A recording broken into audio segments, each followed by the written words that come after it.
আল্লাহ বলছেন রব্বুল মাশরিকাইন, আমি পৃথিবীতে দুটি পূর্ব দিকের প্রভু, ও রব্বুল মাগরিবাইন, আমি পৃথিবীতে দুটি পশ্চিম দিকের প্রভু। ভাবে আইয়ে আলাই রব্বিকুমা তুকাজ্জিবান, তোমাদের ভিতরে এমন কেউ কি আছে আমার কোরআনের কথা মিথ্যা প্রমাণ করে দেখিয়ে দিতে পারে? জোরে বলুন একটু নাউজুবিল্লাহ। কেউ কোরআন মিথ্যা প্রমাণ করে দেখাতে পারবে? কিন্তু এই যুগের বিজ্ঞানের আল্লাহ কি আজগবি তথ্য দিল আমরা বুঝতে পারি না। আল্লাহ বোধহয় মাথা গরম হয়ে গিয়েছিল। কোরআনের কথা তো কোনো পরিবর্তন নাই, আগে যা ছিল এখনো তাই আছে, ভবিষ্যতেও তাই থাকবে না, পাল্টাবে। বেদ পুরাণের মতো, বাইবেল জিন্দাবাস্তার মতো পরিবর্তন হবে না, একই থাকবে। একটা অক্ষরের পরিবর্তনের ক্ষমতা পৃথিবীর কোনো মানুষের দেয়া হয়েছে? কারণ কোরআন হলো আল্লাহর বাণী। আর যত ধর্মগ্রন্থ আমরা দেখি, বেদ, পুরাণ, গীতা, ভগবত, রামায়ণ, মহাভারত, জিন্দাবাস্তা গ্রন্থ সাহেব, মনুসংহিতা, উপনিষদ থেকে শুরু করে অধিকাংশ ধর্মগ্রন্থ মানুষের মগজের কথা। মানুষের জ্ঞান বেশি না আল্লাহর জ্ঞান বেশি? কার জ্ঞান বেশি? আল্লাহর জ্ঞান কোটি কোটি গুণে বেশি। সে আল্লাহর জ্ঞানের কথা কোরআনে লেখা। এই জন্য এই কোরআনের কোনো পরিবর্তন মানুষ ঘটাতে পারবে না, খাটাখুটি করতে পারবে না। যা অতীত ছিল বর্তমানে তাই, ভবিষ্যতেও থাকবে তাই। তো মানুষ যখন রিসার্চ করবে, গবেষণা করবে, আল্লাহ বলছেন ইয়াসিন ওয়াল কুরআনিল হাকীম। কোরআন পাকের 22 পারার শেষে আল্লাহ একটি সূরা কোট করেছেন। সূরাটির নাম হলো সূরাতুল ইয়াসিন। কি নাম? সূরা ইয়াসিন। আল্লাহ বলেন ইয়াসিন, আমার মহব্বতের ইয়াসিন, বিশ্ব নবীর গুণবাচক নাম, নবীর আদর্শ চরিত্র আখলাক ব্যবহারে আল্লাহ এত খুশিতে বাগবাগ হয়েছেন। নবীকে নতুন নতুন গুণবাচক নাম দিয়ে আল্লাহ ডেকেছেন। একটি নাম ধরে ডেকেছেন ইয়াসিন বলে, একটি নাম ধরে ডেকেছেন তাহা বলে, একটি নাম ধরে ডেকেছেন মুজাম্মিল বলে, একটি নাম ধরে ডেকেছেন রাহমাতাল লিল আলামিন বলে। জোরে বলুন একটু সুবহানাল্লাহ। আল্লাহ ডেকে বলে আমার মহব্বতের ইয়াসিন, আপনি শুনে নিন, আপনার উম্মতদের জানিয়ে দেন আল কুরআনিল হাকীম, আর আসমানের লাউহে মাহফুজের সত্য মিষ্টি মধুর বাণী, মিষ্টি মধুর কথা। কোরআন হলো মহাবিজ্ঞান, বিজ্ঞানের বাবা আমার কোরআন। পৃথিবীর বিজ্ঞানীরা বিজ্ঞানের মতো কিয়ামত পর্যন্ত আমার কোরআনের কাছে হাত পেতে দাঁড়িয়ে থাকবে। আর আমার কোরআন নিত্য নতুন তথ্য আপনার উম্মতদের মগজে দিয়ে হাজার হাজার যন্ত্রপাতি, মেশিন বানানোর তথ্য দিতে থাকবে। বিজ্ঞানীরা একমত, কোনো কিছু বানাতে গেলে সূত্রের দরকার হয়, সূত্র ছাড়া কোনো কিছু বিজ্ঞানীরা বানাতে পারে না। কিছু বানাতে গেলে তার সূত্র লাগে। আল্লাহ পাক বলেন কোরআনে, আমি হাজার হাজার লক্ষ লক্ষ জিনিসের সূত্র দিয়েছি। পয়গম্বরদের জীবনের মাধ্যম দিয়ে যত রিসার্চ করবে, নিত্য নতুন যন্ত্র মেশিন বানাতে থাকবে। বর্তমান একবিংশ শতাব্দীর যুগে জার্মানের বিজ্ঞানীরা, জাপানের বিজ্ঞানীরা একটি মেশিন আবিষ্কার করেছে।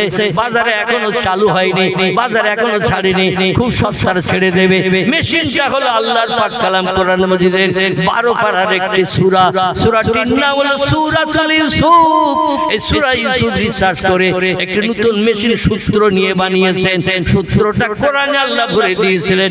সূত্রটা হলো এই, পয়গম্বর ইয়াকুব নবীর বেটা, নাম ছিল যার ইউসুফ, ওনার ছেলে ছিল 12টি। কটি বললাম? 12টি ছেলে ছিল। খুব সংক্ষেপ করে বলি, 12টি ছেলে ছিল। এই 12টির ভিতরে 10টি ছেলে এক মায়ের, 2টি ছেলে আর এক মায়ের। আমার ভাইরা, এই 2টি ছেলে যে মায়ের ছিল, রাহিলা ছিল তার নাম। এই মায়ের নসল থেকে 2টি ছেলে, একটির নাম ইউসুফ, একটির নাম বনিয়ামিন। এই ইউসুফ চেহারা দেখতে অপরূপ সুন্দর ছিল। মুফাসসিরগণ তাফসীরে লিখেছেন, তাম পৃথিবীতে উত্তম সুন্দর চেহারা দিয়ে আল্লাহ 2 জন পুরুষকে বানিয়েছিলেন। কিয়ামত পর্যন্ত এই দুইজনের চেহারা ধারে পাশে কেউ ঘেঁষতে পারেনি এবং পারবে না। একজনের নাম ইয়াকুব নবীর বেটা, নাম ছিল তার ইউসুফ, আরেকজন হলো আব্দুল্লাহর বেটা মক্কার অধিবাসী মামিনার নয়নের মণি, যার নাম হলো মুহাম্মাদুর রাসূলুল্লাহ। একটু চিল্লায়ে বলুন সুবহানাল্লাহ। এই দুইজন হলো বিশ্ব সুন্দর পুরুষ। ইউসুফের চেহারা খুব সুন্দর দেখতে ছিল বলে ভাইরা বাপের কাছ থেকে তার নিয়ে চলে যায় কুয়ার ভিতরে ধাক্কা মেরে ফেলে দিল। কারণ ইউসুফকে বাপ বেশি ভালোবাসে, বেশি মহব্বত করে, যত্ন খাতির করে, ভালো মন্দ খেতে দেয়। আমাদের চুরি করো তারে মহব্বত করে বেশি। ইউসুফকে সরিয়ে দিতে না পারলে বাবার মহব্বত ভালোবাসা পেতে পারবো না। তাই বাপের কাছ থেকে বলে কইয়ে নিয়ে চলে গেল জঙ্গলের ভিতরে। কুয়ার ধারে নিয়ে যেয়ে বললো, আমরা প্রতিদিন এই কুয়ার ভিতরে একটা নতুন সুন্দর দামি জিনিস আছে, দেখলে প্রতিদিন তোমার দেখার ইচ্ছা জাগবে, প্রতিদিন আসতে চাইবে। আমরা রোজ রোজ আসি আর দেখি, একটু তলার দিকে তাকিয়ে দেখো এই সুন্দর দর্শনীয় জিনিস। ইউসুফ কুয়ার তলার দিকে যেই দেখতে গেল, আর ওই বেমাতা ভাইরা শত্রুতা করে নিয়ে পিছন থেকে ধাক্কা মেরে দিল আর কুয়ার ভিতরে চলে গেল। কুয়ার ভিতরে যেই চলে গেল, পয়গম্বর সাল্লাল্লাহু আলাইহি সাল্লাম বিপদে পড়লে আমরা ডাকি মারে, বিপদে পড়লে আমরা ডাকি বাপেরে, বিপদে পড়লে ডাকি স্ত্রীরে। কিন্তু আল্লাহ প্রেমিক যারা দুটি দলের মানুষ, একটি দলের নাম হলো নবী আম্বিয়ার দল, একটি দলের নাম হলো ওলি আউলিয়ার দল। এই দুটি দলের মানুষ যখন বিপদে মুসিবতে পড়েছে, ডেকেছে কাকে? মেম্বারের খোঁজ নিয়েছে, প্রধানের খোঁজ নিয়েছে, এমএলএর খোঁজ করেছে, এমপির কাছে দরখাস্ত দিতে গেছে। এরা ডেকেছে একজনকে, নাম তার কি? একটু জোরে বলে, নাম কি? আল্লাহ সুবহানাহু ওয়া তাআলা। আল্লাহরে ডাকলে আল্লাহ ডাকে সাড়া দেয় না, দেয় না। তবে বেঈমান আল্লাহরে যারা আল্লাহ বলে মানে না, গুতে পড়লে অনেক সময় সুসু নামাজ পড়তে যায়। ঠিক বললাম না ভুল বললাম? চরম বিপদে পড়েছে, ডাক্তার দেখে কাজ হচ্ছে না, মাস্টার দেখে কাজ হচ্ছে না, মেম্বার দেখে কাজ হচ্ছে না, তোর মসজিদে আসার খেয়ে, মসজিদে যেয়ে আসার খেয়ে পড়ে বলে আল্লাহ তুমি ছাড়া কেউ নাই। আল্লাহ বলে তোর মতো বেঈমান মসজিদে এসে বলে আমার মসজিদ না পাকে বেরিয়ে যা, মসজিদ থেকে বেরিয়ে যা, তোর মতো বেঈমানের জায়গা আমার মসজিদে নাই। কারণ এখনই ডাকতেছিস আমারে, আর যেই উপকার পাবি সেই ডাকবি মেম্বারের, প্রধানের, এমএলএ। জোরে বলি একটু নাউজুবিল্লাহ। আমার ভাইরা, সংক্ষেপ কথা, এই ইউসুফ আলাইহিস সালামকে কুয়ায় ফেলে দিয়ে দৌড়িয়ে বাড়ি চলে আসলো এবং তার গায়ে জামা খুলে নিয়ে ভেড়া জবাই করে রক্ত মাখিয়ে দিল। বাড়ি এসে বললো, আকালা যে বা ইউসুফা, আব্বা ইউসুফের চেহারা দেখতে খুব সুন্দর ছিল বলে ও মাঠের পাশে বসে খেলা দেখছিল, আমরা 11 জন ভাই খেলা করছিলাম, আর জঙ্গলের ভিতরে নেকড়ে বাঘ এসে চেহারা দেখতে ভালো বলে ওরই উপরে ঝাঁপিয়ে পড়ে কামড় দিয়ে পিঠে তুলে নিয়ে চলে যাচ্ছিল। আমরা দৌড়িয়ে আমাদের ভাইকে ছাড়ানোর জন্য বাঘের সঙ্গে লড়াই করলাম। জামা ছিঁড়ে আমাদের হাতে এসেছে, রক্ত মাখা জামা, কিন্তু ইউসুফকে বাঘের গাল থেকে ছাড়াতে পারেনি। ওয়াকালা যে বা ইউসুফা, নেকড়ে বাঘ ইউসুফ রেখে নিয়েছে। পয়গম্বর ইয়াকুব নবী বলেছিলেন, এই বেটারা তোরা বলছিস বাঘ ইউসুফকে ধরে নিয়ে গেছে, রক্ত মাখা জামা এনে আমারে দেখাচ্ছিস, এই সেই বাঘের গালের থেকে রক্ত মাখা জামা ছিঁড়ে নিয়েছে। কিন্তু আমি জানো এইখানে ঘরে বসে বসে ইউসুফ জিন্দা আছে, তার গায়ের গন্ধ আমার নাকে পাচ্ছি।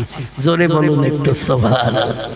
ইউসুফ মরেনি, ও জিন্দা আছে, তার গায়ের গন্ধ আমার নাকে লাগতেছে। বাসের ভিতরে কোন একজন ব্যক্তি দামি আতর মেখে যদি ওঠে আর বাস যখন চলবে, জানলা দিয়ে বাসের ভিতরে হাওয়া ঢুকলে অনেকের নাকে ও গন্ধ যায় না, যায় না, আতরের ঘ্রাণ গন্ধ যায় না, যায় না। আল্লাহ পয়গম্বরদের নাকে এমন ঘ্রাণ দিয়েছিলেন, তোরা বলছিস বাঘে খেয়েছে ইউসুফ বাঘের পেটে, আর আমার ইউসুফের গায়ের গন্ধ আমার নাকে লাগতেছে, আমার ইউসুফ মরেনি। ছেলেরা বলল তুমি মাথা গরম করো না বুড়ো বাবা, আসলে ইউসুফকে খেয়ে নিয়েছে। বিজ্ঞানীরা বলল পরবর্তীতে দেখা গেল দীর্ঘ লম্বা জিন্দেগি পরে ইউসুফ আলাইহিস সালাম বেঁচে ছিলেন, ভাইদের বাপকে নিয়ে আবার মিশরের দেশে তিনি রাজত্ব করার সুযোগ পেয়েছিলেন। বিজ্ঞানী বিজ্ঞানীরা পয়গম্বর ইসু নবীর জীবনী রিসার্চ করে ওরা একটা মেশিন এখন বর্তমানে বানিয়েছে। বাড়ি থেকে কোনো মানুষ রাগ করে ছেলে যাক, বাপ যাক, বউ যাক, মা যাক, রাগ করে যদি কোথাও পালিয়ে চলে যায়, মেশিনে সুইচ টিপবেন, কোথায় আছে কোথায় কি করছে আপনি ঘরে বসে বসে দেখতে পাবেন। আন্দাজার মাইকে পাবলিসিটি করতে হবে না, খবরের কাগজে আর সংবাদ দিতে হবে না, চতুর্দিকে আর খোঁজাখুঁজি করতে হবে না, মেশিনে সুইচ টিপবেন, বাপ কোথায় আছে ঘরে বসে দেখতে পাবেন। এই মেশিন বিজ্ঞান বানিয়ে ফেলেছে কোরআন রিসার্চ করে। সেই খোদার কসম, আল্লাহ যদি কোরআন না পাঠাতো, এখান থেকে 150-200 বছর আগের ইতিহাস আলোচনা করে দেখেন, ইউরোপ মহাদেশে যখন কোরআন পৌঁছায়নি, বিজ্ঞানীরা একটাও যন্ত্র মেশিন বানাতে শেখেনি। এজন্য আমাদের ভারতের উচ্চ শিক্ষিত ডক্টর মানবেন্দ্রনাথ রায় বলছেন, learning from the Muslim Europe become the leader of modern civilization. জোরে বলুন একটু মারহাবা। হিন্দুর ঘরের উচ্চ শিক্ষিত, যিনি অক্সফোর্ড বিশ্ববিদ্যালয় থেকে এমএ ফার্স্ট ক্লাস ডিগ্রি নিয়ে ঘরে ফিরেছেন, ভারতের হিন্দুর ঘরের ছেলে, নাম তার ডক্টর মানবেন্দ্রনাথ রায়। তিনি একটি সত্য তথ্য ইতিহাসে লিপিবদ্ধ করে দিয়েছেন। বইটির নাম হলো হযরত মুহাম্মদ সাল্লাল্লাহু আলাইহি সাল্লাম সম্পর্কে অমুসলিম মনীষীদের বাণী। লেখকের নাম ডক্টর আফাজুল্লাহ রোমান আফাজ। দুইজন মিলে এই বইটি লিখেছেন, বাংলাদেশ থেকে পাবলিশড হয়েছে।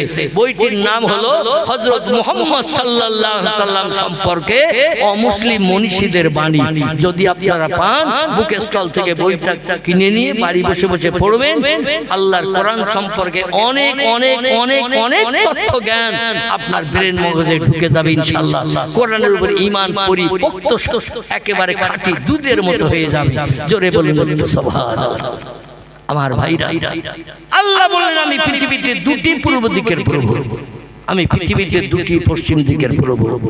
এবার আপনাদের কাছে, আনারপুরের ভাইদের কাছে জিজ্ঞাসা করি, এই পৃথিবীতে পূর্ব দিক কটা? কটা পূর্ব দিক? কটা? কথা বলা। আচ্ছা, ইতিকাফের নিয়ত কে কে করেছেন? হাত তোলেন তো দেখি। তা সেইটাই তো জিজ্ঞাসা করছি, এই পৃথিবীতে পূর্ব দিক কটা? একটা। পশ্চিম দিক কটা? পশ্চিম দিকে একটা, পূর্ব দিকে একটা। আমরা এইভাবে নির্ণয় করি, যেদিকে ভোরবেলা সূর্যোদয় হয় সেই দিকটা পূর্ব দিক, ঠিক তো নাকি? যেদিকে সন্ধ্যাবেলা সূর্য অস্তমিত হয়, গাছের মাথা দিয়ে ডগমগ করে নেমে যায়, সেদিকটা কোন দিক? পশ্চিম দিক। আচ্ছা, কটা সূর্য প্রতিদিন ওঠে? কটা? টক টক করে বলেন, ভাইরা বসে রয়েছে, তাড়াতাড়ি শেষ করে দেন। একটা ওঠে। আর কটা ডোবে? একটাই ডোবে। আল্লাহ বলছেন, আমি পৃথিবীতে দুটি পূর্ব দিকের প্রভু, রব্বুল মাশরিকাইন, আমি দুটি পূর্ব দিকের প্রভু, রব্বুল মাগরিবাইন, আমি পৃথিবীতে দুটি পশ্চিম দিকের প্রভু। এখন বিজ্ঞানীরা তত্ত্ব দিয়েছে, দেখবেন 10 নম্বরের পাশে দিয়েছেন ধারাপাতে 10 দিক আছে না? এক চন্দ্র, দুই পক্ষ, 3 নেত্র, 4 বেদ, এইভাবে আছে না?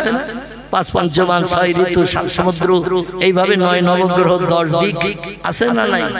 বিজ্ঞানীরা বলেছে পৃথিবীতে দিক হলো 10টি, প্রধান দিক 4টি, পূর্ব, পশ্চিম, উত্তর, দক্ষিণ। আর 4টি কোণ, ঈশান, নৈরত, অগ্নি, বায়ু। তাহলে 4 আর 4 কটা হলো? 8টি। ঊর্ধ্ব আর অধঃ, উপর আর নিচে কটা হলো? 10টা। তাই 10-এর পাশে লিখে দিয়েছে 10 দিক। 10 দিক। বিজ্ঞানী লিখেছেন 7 সমুদ্র। সাগর আছে কটা? 7টা। বঙ্গোপসাগর, ভারত মহাসাগর, আটলান্টিক মহাসাগর, প্রশান্ত মহাসাগর, ভূমধ্য সাগর, আরব সাগর আছে না? এইভাবে 7 সমুদ্র তারা লিখেছে। 6 ঋতু, ঋতুকাল 6টি, 6টা ঋতুতে 1 বছর গণনা হয়। গ্রীষ্ম, বর্ষা, শরৎ, হেমন্ত, শীত আর বসন্ত। এই 6টা ঋতুতে 12 মাস, 2 মাস করে এক একটা ঋতুকাল। তাই ওরা লিখেছেন 6 ঋতু। ওরা লিখেছেন 4 বেদ। বেদ কটা? 4টে। ঋগ্বেদ, সামবেদ, যজুর্বেদ, অথর্ববেদ। ওরা লিখেছে 3 নেত্র। লিখেছে কি নাকি? ধারাবাতে লেখা আছে তো নাকি? 3 নেত্র। বিজ্ঞানীরাও কোরআনের সঙ্গে একমত, 3 নেত্র লিখেছে। নেত্র শব্দটি হলো সাধু ভাষা, বাংলা ভাষায়, চলিত ভাষায় বলি চোখ। সাধু ভাষায় বলা হয় নেত্র, মানে চোখ। বিজ্ঞানীরাও স্বীকার করেছে কপালের নিচে নাকের দুই পাশে দুটি চোখ আর একটা চোখ আছে, হৃদয়ের চোখ, অন্তরের চোখ। কিন্তু যে ছেলেটা প্রাইমারি স্কুলে পড়েছিল, মাস্টার বলেছিল তিনে নেত্র, তিনে নেত্র, ছেলেটা পড়েছিল না পড়েনি? যখন বিশ্ববিদ্যালয়ে গেল, ইউনিভার্সিটিতে গেল, পড়ে শুনে এমএ এমকম পাস করে বাড়ি আসলো, ওরে একটু জিজ্ঞাসা করবেন চোখ কটা, ও কটা বলবে? ও বলবে কপালের নিচে নাকের দুই পাশে দুটো চোখ। ও তিনে নেত্র ভুলে গেছে, কিন্তু ধারাবাদ ও আর তিনে নেত্র বলে না, কারণ বিজ্ঞান দর্শনের তত্ত্ব পেয়ে ও দুই চোখ বিশ্বাস করে ইউনিভার্সিটি থেকে বাড়ি চলে এসেছে। আসলে ব্যাপার হলো আল্লাহ যে তত্ত্বটা দিয়েছেন কোরআনে, আমি পৃথিবীতে দুটি পূর্ব দিকের প্রভু, দুটি পশ্চিম দিকের প্রভু, কথাটা বাস্তব সত্য। সময় সংক্ষেপের কারণে আমি আলোচনার এগিয়ে নিয়ে যেতে পারছি না। মাদ্রাসার ছাত্রদের মাথায় পাগড়ি পরানো হবে, আল্লাহ যদি অধমকে আবার চারি চক্ষের আমি সংক্ষেপ করে বলি, আল্লাহ বলছেন ঘরের বারান্দায় বসে থাকলে আমার প্রকৃতির সম্পর্কে কিছুই জানবে না। আমি যে একজন মালিক আছি তুমি বুঝতে পারবে না। তুমি একটু পৃথিবীর জমিনে বেরিয়ে পড়ো, ঘরের বারান্দা ছাড়ো, রান্নাঘর ছাড়ো, একটু পৃথিবীর জমিনে বেরিয়ে পড়ো, দুনিয়ার নিদর্শন গুলো দেখো। পাহাড়ের মাথার ঝর্ণা থেকে কল কল করে পানিগুলো এইভাবে 24 ঘন্টা রাত দিন ঝরছে। কে মেশিন চালিয়ে দিয়েছে বলো? খুব বেশি দূর যেতে হবে না, আমাদের পশ্চিম বাংলার একটি জেলা আছে, নাম তার বাঁকুড়া। কি নাম? বাঁকুড়া জেলা। গত 30শে ডিসেম্বর আমি গেলাম বাঁকুড়াতে, প্রোগ্রাম করতে গেলাম। সেখানে একটি পাহাড় আছে, নাম তার শুশুনিয়া। কি নাম বলা? শুশুনিয়া পাহাড়। শুশুনিয়া পাহাড় একটু যেয়ে দেখে, ঘরে বসে থাকলে বোঝা যাবে না, রান্নাঘরে বসে চিন্তা করলে খাওয়ার টেস্ট অ্যারেঞ্জমেন্ট বুঝবেন, কিন্তু এই পৃথিবীর প্রকৃতির বিষয়টা বুঝতে পারবেন না। আল্লাহ বলেন কুল সিরু ফিল আরদ, দুনিয়ার জমিনে একটু ঘোরো বেড়াও দেখো, তাহলে বুঝতে পারবে সব সৃষ্টির মালিক একজন আছে কিনা। শুশুনিয়া পাহাড় থেকে কল কল করে 24 ঘন্টা একটা পাহাড়ের ফাটল দিয়ে দৈনন্দিন 24 ঘন্টা পানি বার হচ্ছে। ইলেকট্রিক মেশিন বন্ধ হয়ে গেলে কলকারখানা সব বন্ধ হয়ে যায় না? যায় না। কিন্তু ওখানে কে ইলেকট্রিক মেশিন চালিয়ে দিয়েছে 24 ঘন্টা ধরে? সেখান থেকে ইলেকট্রিক লাইনের তারের কোনো বালাই টালাই কিচ্ছু নাই। আল্লাহ শুধু বলছেন ইন্নামা আমরুহু ইযা আরাদা শাইয়ান আইয়াকুলা লাহু কুন ফায়াকুন। জোরে বলুন একটু আল্লাহু আকবার।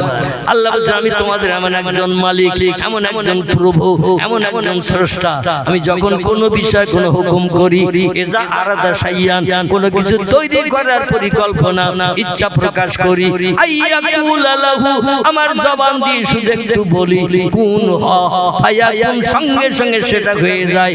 আমার কোনো কিছু বানাতে তৈরি করতে 1 সেকেন্ডের জায়গায় 2 সেকেন্ড কোনোদিন সময় লাগেনি, এবং ভবিষ্যৎও লাগবে না। তোমরা মনে মনে ধারণা করো আমি আল্লাহ বুড়ো হয়ে গেছি, এখন আর তোমাদের সঙ্গে পাল্লা দিয়ে পারবো না। ও বিজ্ঞান দর্শন ইঞ্জিনিয়ারেরা, বুড়ো তোমরা হবে। তো আমাকে জানো তোমাদের সলিমউদ্দিন চাচা, আব্দুল করিম দাদা, আব্দুর রহমান ভাইয়ের দিকে তাকিয়ে আমাকে জানো ওই ধারণা করবে না, কারণ পৃথিবীর যত সৃষ্টি আছে কালের করাল গতিতে বয়স প্রাপ্ত হলে তারা বার্ধক্যে উপনীত হয়। আমাকে যেন ওই রকম ধারণা করবে না, আমিও বার্ধক্যে উপনীত হব। বুড়ো হয়ে গেলে শরীর রক্তের তেজ কমে যায়, আবার একদিন অচল হয়ে যায়, পার্টসগুলো মৃত্যুবরণ করে। আমি আল্লাহ তোমাদের মতো মারা যাব এরকম ধারণা যেন করিও না। আল্লাহু হাইয়ুন কাইয়ুম, আমি অতীতে যেমন ছিলাম বর্তমানে তেমন আছি, ভবিষ্যতেও তেমন থাকবো থাকবো থাকবো।